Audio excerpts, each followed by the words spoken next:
Hello, my name is Gwen from Jubilee, and I'm just creating this short screencast to demonstrate the process for completing the attendance logs in Google Drive. To start with, you would have opened up this first sheet, and that's just a general instructions sheet, and you can just take a minute just to read through, and you can click on the link and obviously watch this video as many times as you'd like. So you'll notice there's some tabs along the bottom here, and you can just navigate through those using these arrows down the bottom, and there'll be one for each month of the year. So to start with, we're just going to click on the January tab, and you'll see that this field here will already have your family name and your first names here, and your children's names will each be listed down here as well. Unit 1 families will have this extra section in here because they regularly send in completed tests to the office here in Atherton. Unit 2 families won't have this section, so don't worry if it looks a little bit different for you.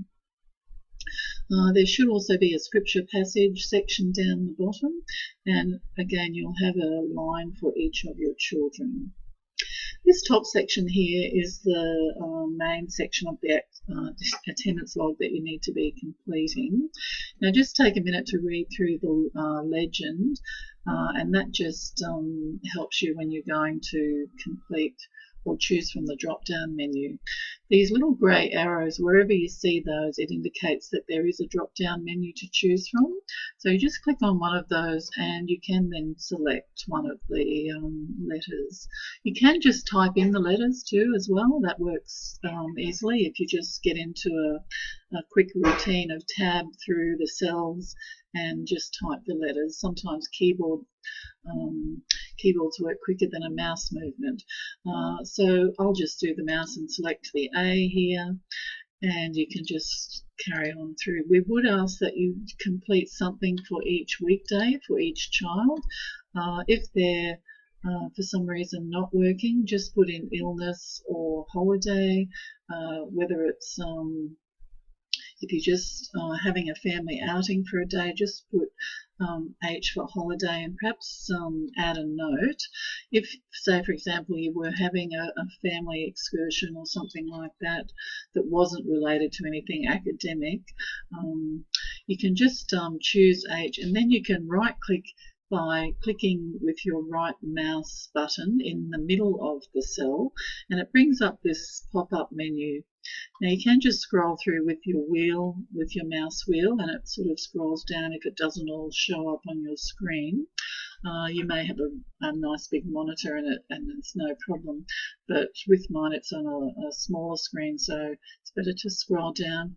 If you don't have a scroll wheel, you can just slide down using this grey slider at the side.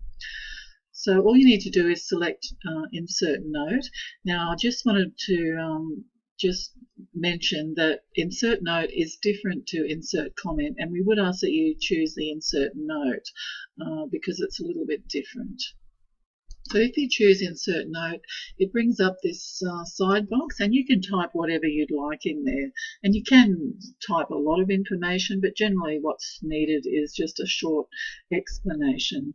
So you could just say, Mary had a day off today to spend time with her cousin.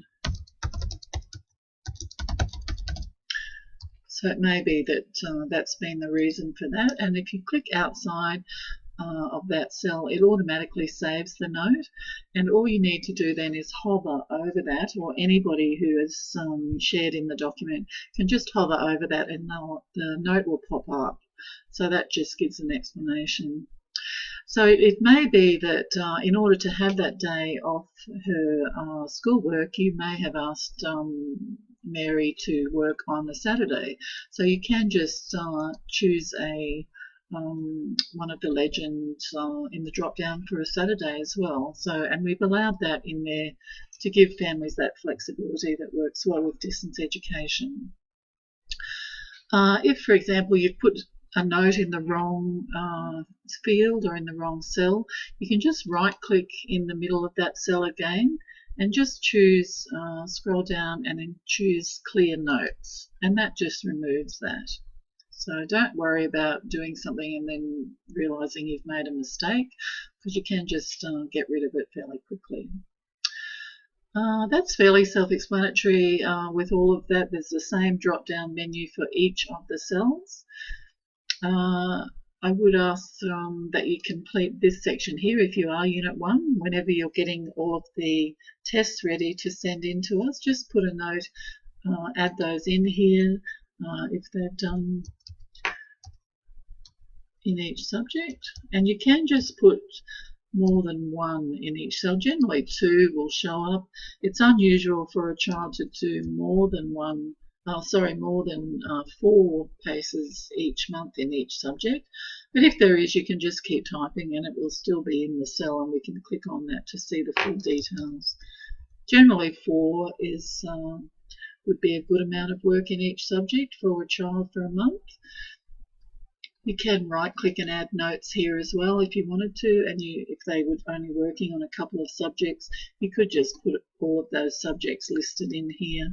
If they were elective subjects, you can actually just click on this and change it for that child if you wanted to, or you can right-click and add a note to just put in the details of the elective subject that you're sending in. You can also add in here in the returns and resources, you can right click there and insert a note and give full details of the resource books that you're returning. That's helpful as well. And of course there's the scripture passage line for each child if they've memorized scripture during the month. Now this field up here just gives a visual cue for anybody else reviewing the document, whether it's your teacher or the admin staff here in Atherton. And we'd like you to just click on the drop-down menu. Once you've started to complete the log, just choose that one there. And then when you've finished, just choose we've completed, and it just turns a nice bright yellow, so it gives a very quick visual cue to all the staff that yes, you've completed completing the attendance log for the month. Anyway, hopefully that's been helpful. If you have any difficulties, please contact us and we'd be very happy to help you.